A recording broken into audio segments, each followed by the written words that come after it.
Bonjour à tous et bienvenue dans ce nouvel épisode de la série sur la mécanique du vol, particulièrement lié, on va dire, aux avions de chasse. Donc aujourd'hui, dans l'épisode, on va parler déjà, avant d'introduire le prochain épisode, je voulais introduire des éléments qui sont primordiaux pour la compréhension après, par la suite, du prochain épisode. Il y a un épisode qui m'est venu en tête au moment où je vous fais cette série. Je voulais parler de la stabilité. C'est très important de comprendre la stabilité et la manœuvrabilité.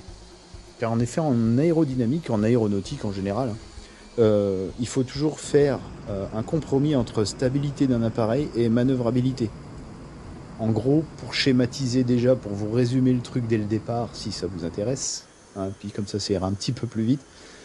En règle générale, ce qui se produit, c'est quand on a un avion qui est hyper stable, le problème c'est qu'il n'est pas très manœuvrant. Alors pour ce faire, on va parler de deux types de stabilité. Déjà, on va commencer par la stabilité latérale, en roulis on va dire. Donc sur la stabilité latérale, on va avoir différents éléments de base qui vont rentrer en ligne de compte. Déjà, on va parler de la position des ailes. Il existe différents types de positions d'ailes, et les deux principales, ce sont les ailes hautes et les ailes basses. On peut parler d'ailes moyennes sur des appareils comme le Rafale, mais voilà, on va se cantonner déjà à juste résumer la chose sur deux familles d'ailes principales, c'est les ailes hautes et les ailes basses. Voilà. Donc, ensuite, quand on a vu qu'il y a deux grandes familles au niveau aile haute et aile basse, on peut déjà aussi vous parler d'une autre chose que je vais introduire tout de suite, qu'on appellera le dièdre. Et c'est quoi le dièdre ? En fait, le dièdre, c'est l'angle que forme votre aile, le plan, on va dire, horizontal de votre voilure, vu de face par rapport, on va dire, à une droite qui se situe parallèle au sol, voilà, ou à l'horizon. En gros, c'est ça le dièdre. Donc, on a deux types de dièdres en général en aéronautique, ou trois, allez. Si on comprend un dièdre nul, voilà, c'est-à-dire que votre aile, elle est complètement parallèle au sol. Voilà, ça c'est un dièdre nul, c'est 0 degré. Ce qu'on va souvent rencontrer, c'est par exemple sur des avions de ligne ou d'aéroclub, du style DR400 ou Airbus, on va rencontrer ce qu'on appelle un dièdre positif. C'est-à-dire que là, par contre, l'aile va vers le haut. C'est comme les ailes d'un oiseau, en fait. Quand vous arrêtez le battement et que l'aile se trouve en haut, là, vous avez un dièdre positif. Le dièdre positif, on va surtout le retrouver sur des avions à aile basse. Bon, et très très rarement, voire quasiment jamais, d'avions à aile haute avec un dièdre positif. Ça n'existe pas. Déjà parce qu'au niveau structure, vos ailes, elles ne tiendraient pas au fuselage. Juste ça, de base. Par contre, on remarque une chose sur donc des avions à dièdre positif qui ont une aile basse, c'est qu'ils ont une stabilité latérale très importante. J'ai schématisé sur ces petits dessins que j'ai fait un espèce de sens du vent latéral que vous pourriez avoir, une bourrasque de vent ou quoi, qui permet de stabiliser de face votre appareil. Donc ce qu'on remarque, c'est si jamais il y avait une bourrasque de vent qui venait faire décoller sur le côté droit votre avion, il serait quasiment tout de suite, intégralement rattrapé par la rotation de l'aile gauche, et votre avion reviendrait plus facilement en place. Donc ça, c'est vraiment facteur de grande stabilité, le dièdre positif, avec une aile basse. Au contraire du dièdre négatif, où là, le dièdre négatif a plutôt tendance, d'ailleurs, du dièdre négatif, on en a sur des avions de transport et Mirage F1, par exemple, mais là, plus souvent lié à une aile haute. Le fait d'avoir l'aile haute, ça permet aussi de stabiliser quand même votre appareil. L'aile basse, on voit que votre avion, il est assez manœuvrant en rotation, mais le fait d'avoir un dièdre positif, ça lui donne vachement de stabilité. Par contre, du coup, à chaque fois, dans les deux cas, on a quand même moins de manœuvrabilité, surtout en roulis. Donc si je prends l'exemple de l'aile haute avec un dièdre négatif, c'est quasi le même topo que l'autre, à la différence près que, pour le coup, l'avion sera peut-être moins influencé par un vent qui venant du côté, et sera peut-être plus vite remis dans l'axe grâce à son dièdre négatif. Voilà, en gros. Mais nous, là, ce qu'on veut voir, on va commencer à parler de ça au niveau stabilité latérale. On remarque tout de suite qu'il y a une nouvelle génération d'avions de combat, surtout, qui, elle, a carrément une aile basse avec un dièdre négatif. Et comment vous dire que ça, en termes de stabilité, c'est zéro. C'est nul. Ça, c'est pas stable du tout. Par contre, je peux vous garantir qu'en termes de manœuvrabilité, là, effectivement, on a vraiment un truc qui est hyper manœuvrant. Parce que il est beaucoup plus aisé de faire partir en roulis ce genre de géométrie d'avion que, par exemple, une aile basse avec dièdre positif. C'est beaucoup plus difficile de faire partir en roulis rapide une aile basse avec un dièdre positif. On voit rarement des avions de ligne ou même des avions d'aéroclub avec ce genre de configuration faire des gros roulis. On va avoir un taux de roulis élevé. Hein.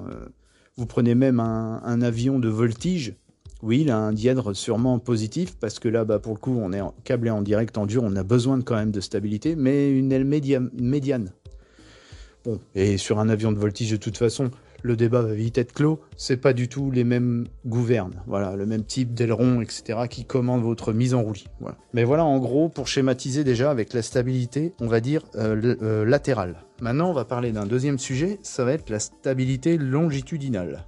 Donc, pour la stabilité longitudinale, ça va être défini comment? C'est quoi déjà? La stabilité longitudinale, c'est la capacité de votre aéronef à rester, on va dire, à plat dans le sens du tangage, d'accord?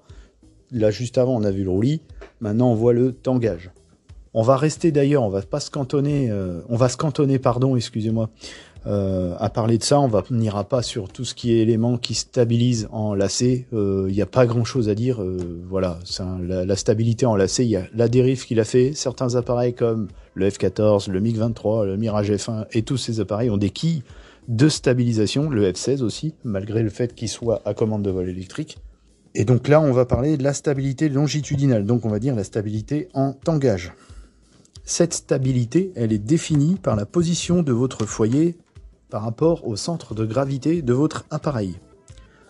Alors, petit rappel quand même, pour vulgariser la chose, et puis pour que ce soit simplement compris par tous, le centre de gravité, c'est quoi? C'est le point d'équilibre des masses de votre avion. Tout simplement. C'est l'endroit où, si vous voulez, vous pourriez soulever votre appareil. Il resterait droit, il bougerait pas d'un centimètre, il serait pas en train de tomber vers l'avant ou vers l'arrière. Vous le prenez par ce point-là et il ne bouge pas. Il n'y va ni à gauche, ni à droite, ni devant, ni derrière, il est à plat. Donc ça, c'est l'endroit où se rejoignent toutes les masses de l'appareil. C'est le centre des masses. Voilà. Donc le centre de gravité. Ensuite, le foyer, c'est quoi? C'est aussi un point d'équilibre. Mais par contre, lui, c'est un petit peu plus complexe. Parce qu'il est la composante de plusieurs choses, de plusieurs facteurs. Nous, on va surtout parler des comment dire. Comme on est là pour vulgariser, on va dire, tout ce qui est un peu aérodynamique, on va surtout parler du fait que ce foyer, c'est le point d'équilibre des moments des forces aérodynamiques. D'accord? Pareil, pour comprendre ce qu'est un moment, il faut se rappeler qu'un moment, c'est une force qui est appliquée sur entre guillemets, un bras de levier. Vous voyez? Par rapport à un point de rotation. Ça, c'est important aussi à comprendre. Parce que quand vous commandez votre avion, il faut s'imaginer qu'il tourne autour d'un axe, d'accord? On essaie de dire qu'en fait, on essaie de le faire tourner autour de son centre de gravité, mais en fonction du type d'appareil qu'on veut, c'est pas ce qu'on va rechercher.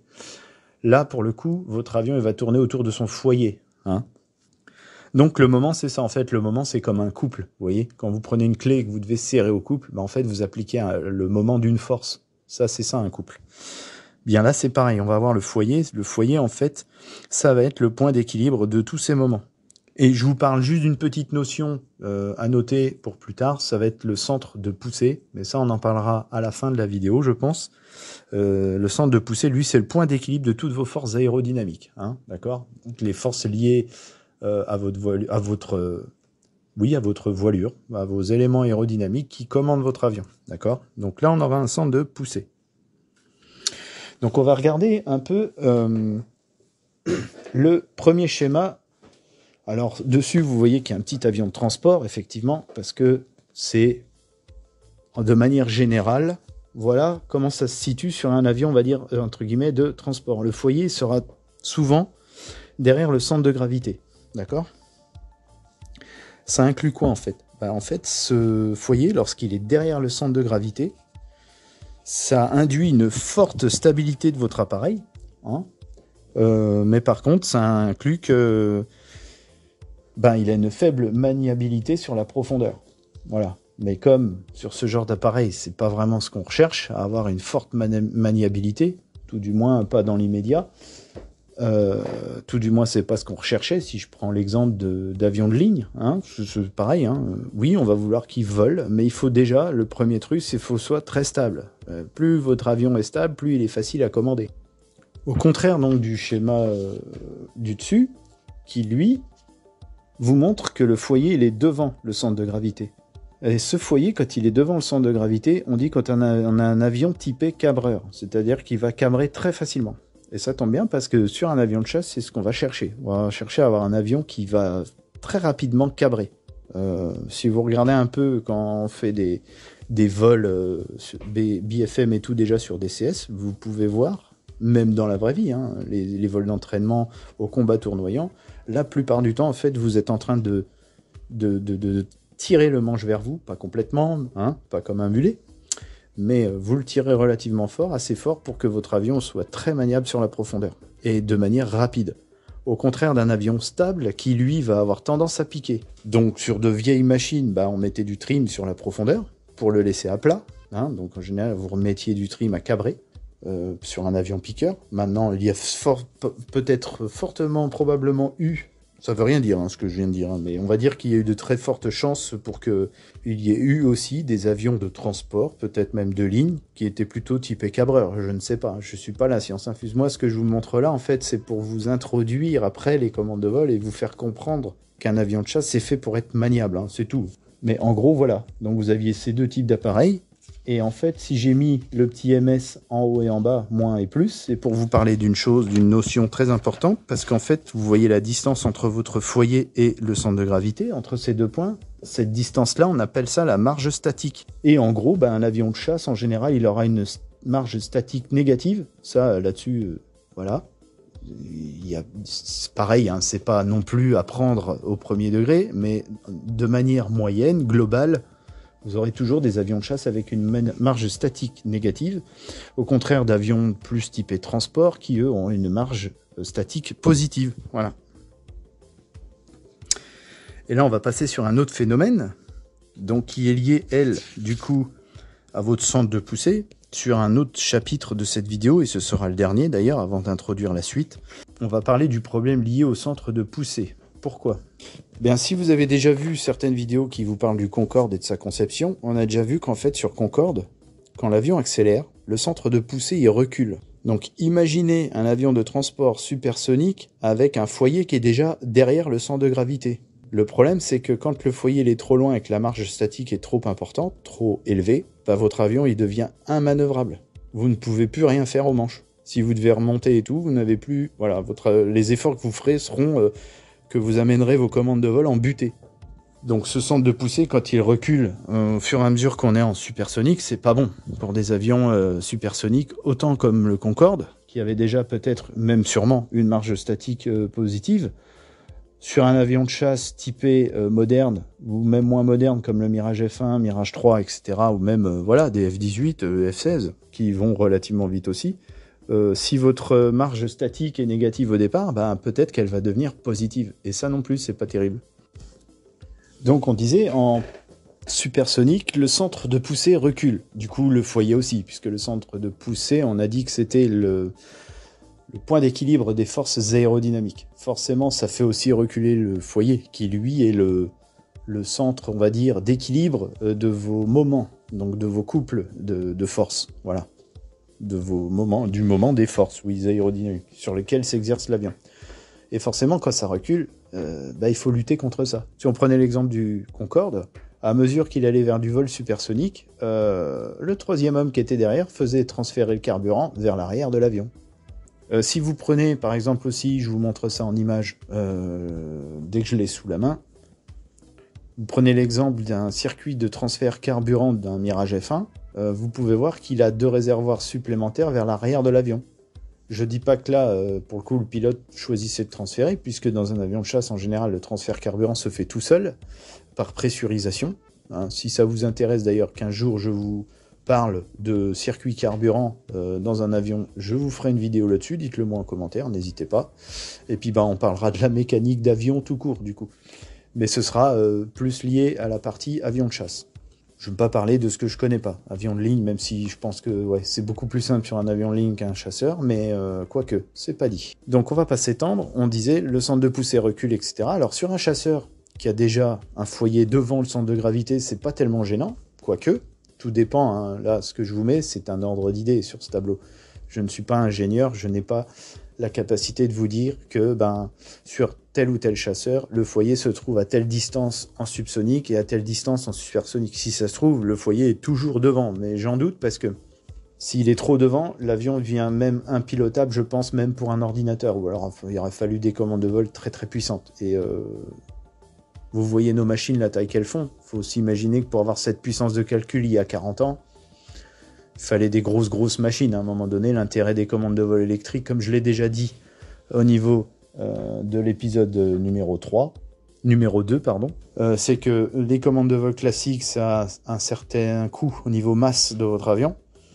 Masse que l'on récupère pas mal, pour moitié peut-être, environ, sur un avion à commande de vol électrique. Donc c'est ça aussi l'intérêt. Puis l'intérêt, on en parlera dans le prochain épisode, c'est d'avoir des avions facilement pilotables via différentes lois aérodynamiques connues et gérées par des calculateurs.